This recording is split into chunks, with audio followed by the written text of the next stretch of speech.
here to talk to you about interviews and research. So what are interviews for data collection? I found a definition of interviews: conversations between teacher and researcher and participants in a study in which the teacher poses a question, which was in Dana 2007. Interviews also are a great way to just capture the naturally occurring talk.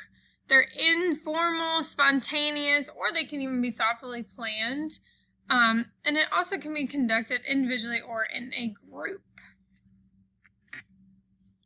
There are several types of interviews that can be conducted. As in the text from Mertler, a structured interview is a guide of predetermined questions used to ask that interviewee. A semi-structured interview is a researcher asking some base questions, but then can follow up with other questions as they see fit throughout the interview. An open-ended interview, the researcher is asking few broad questions and the interviewee is responding, and that researcher can then also follow up with some alternative questions. Some more types of interviews from Mertler. There's focus group interview, which means simultaneously interviewing a small group of people, usually 10 to 12, and it also usually lasts about 1 to 2 hours. And lastly, an informal interview. These are spontaneous interviews that take place throughout the data collection process and are a part of daily interactions. Moving to why use interviews to help collect research data. From Magile, I found interviews are useful for many reasons, including investigating different issues in an in-depth way through those conversations, discovering how individuals think and feel about a topic. It allows you to kind of capture those opinions from that researcher while you're there. Additionally, they can investigate the use, effectiveness, and usefulness of a particular library collection or service. They can inform decision-making, strategic planning, and resource allocation. Sensitive topics, which people may feel uncomfortable discussing in a focus group, are good for interviews. Add a human dimension to impersonal data, and deepen understanding and explain statistical data. Is interviewing qualitative or quantitative?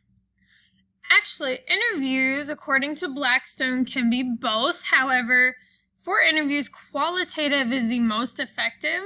And the reason for this is because in a qualitative interview, it kind of gives the opportunity to learn about the things that cannot be seen in an interview.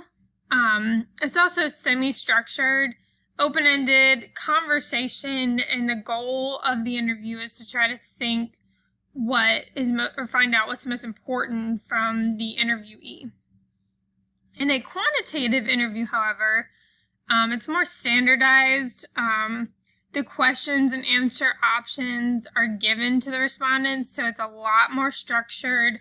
There's a schedule usually that is followed, and the data has to be gathered from a large perspective with a larger amount of people.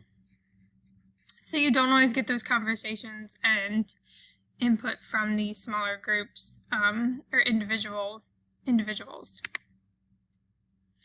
There are positives to looking at interviews. In the qualitative interview, it gathers detailed information on the participants' viewpoints and allows you to observe interviewing while the person is talking. You can kind of observe their body interactions and their expressions. In a quantitative interview, some positives are there's usually a higher response rate because it reaches a larger amount of people. It reduces skewed data because of confusion. you can kind of guide the people through it so that they understand the questions as they're working through it. And it also gives opportunities to clarify the unknowns as they're working in the surveys.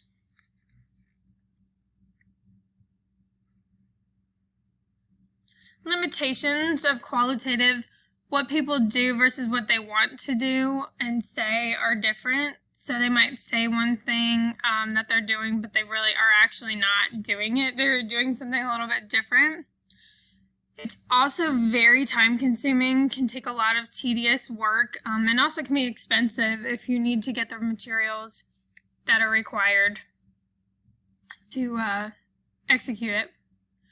In a quantitative interview, the limitations include the interviewer effect, which is the interviewer himself or herself has an influence on the interviewee because of their tone, expression, or wording as they're giving the interview. Consistency can also be an issue in a quantitative survey or interview, and a lot of times it reaches a smaller sample of people because you're not getting that differentiation. And the people, if you're giving out a survey for paper, the people are less likely to return that as they are to interview in person. It's a lot more conversational, so they understand better what to do. And for a survey, sometimes they don't understand how to fill it out. Overall limitations from Mertler: time consuming for any interview to see how you're going to execute it. The interviewee's anonymity, that can be a difficult piece because you want to keep the anonymity of the interviewees at all times. So this can sometimes be difficult when executing your research.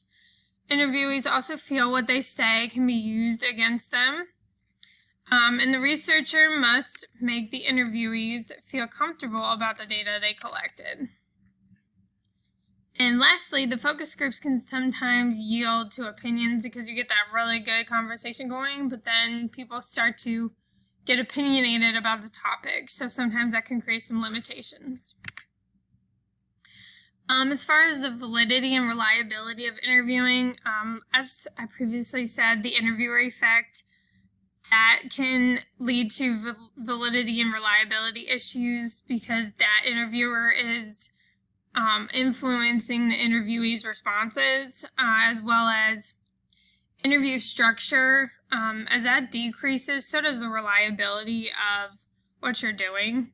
The less structured it is, and the more reliable and valid you can prove it to be.